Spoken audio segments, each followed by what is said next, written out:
আজকের এই মধুবীরের ভাই সভার সম্মানিত সভাপতি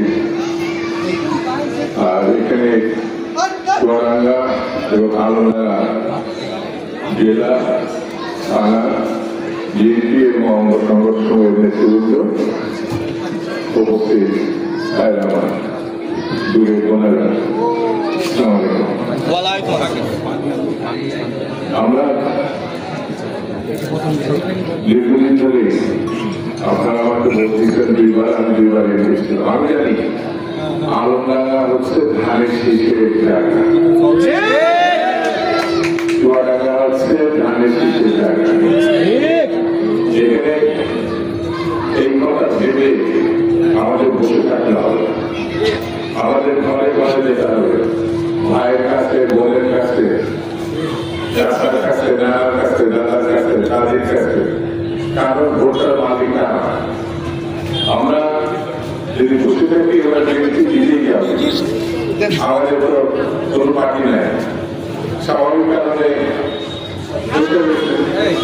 আরো অন্যান্য পার্টি কেউ কেউ আমার বেস্টের টিকিটও কিন্তু বিলি করছে যে আমাদের ভোট দিলে বেস্টে যাবে।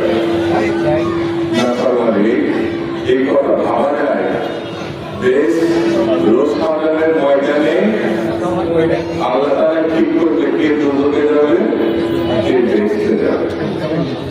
এই মঠগুলো টিকিট বিক্রি করছে, তাদের ভোট দিলে নাকি আল্লাহ ভোট দেওয়া হবে, তাদের ভোট দিলে নাকি বেস্ট পাওয়া যাবে।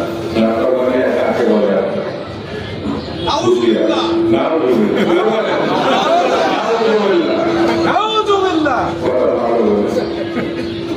ধর্মের নামে আমরা নিজের সৃষ্টি হোক, ধর্মের নামে নির্বাচন হোক, এর থেকে বড় জায়গা হচ্ছে বাংলাদেশের স্বাধীনতা সার্বভৌমত্ব যারা রক্ষা করার জন্য প্রতিষ্ঠা করার জন্য রক্ত দিয়েছে,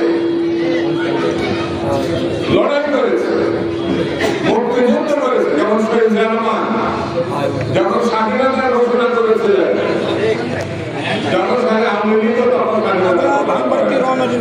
আর একটা গোষ্ঠী তখন ওই স্বাধীনতার বিপক্ষে দাঁড়িয়েছে। তারা তো বাংলাদেশই মানে না, তারা বাংলাদেশের সরকারে যাবে, তারা বাংলাদেশের ক্ষমতায় যাবে। এই জন্য তাদের দেখবেন গোপন কিছু কারবার আছে, সত্য কথা বলবেন, ফেসবুকে দেবেন, তারা আপনার বিরুদ্ধে লিখবেন এবং এই লেগে যাওয়াটা মারাত্মক অপমান প্রচার হলো। একেবারে যা মিথ্যা কথা যা সত্য কথায় প্রচার করে, সেদিন আজকে আপনাদের বেশিক্ষণ একে আটকে রাখবেন। আমি জানি এই অঞ্চল বিপ্লবের অঞ্চল, এই অঞ্চল জিয়ার অঞ্চল, এই অঞ্চল বেগম জিয়ার অঞ্চল, এই অঞ্চল তারেক রহমানের অঞ্চল।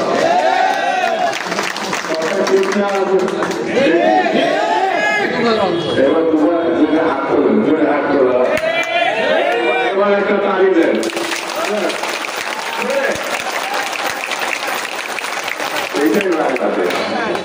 বন্ধুরা, আমাদের অনেক অসুবিধা আছে, আলমডাঙ্গার অসুবিধা আছে, চুয়াডাঙ্গার অসুবিধা আছে।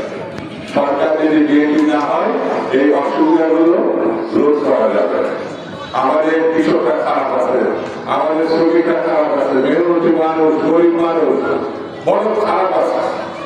সেই খারাপ থেকে যদি একটু এগোতে হয় তাহলে নিজের একটা সরকার দরকার, এবং যে সরকার পারে সামনে থেকে দেশকে সেই সরকার হতে হবে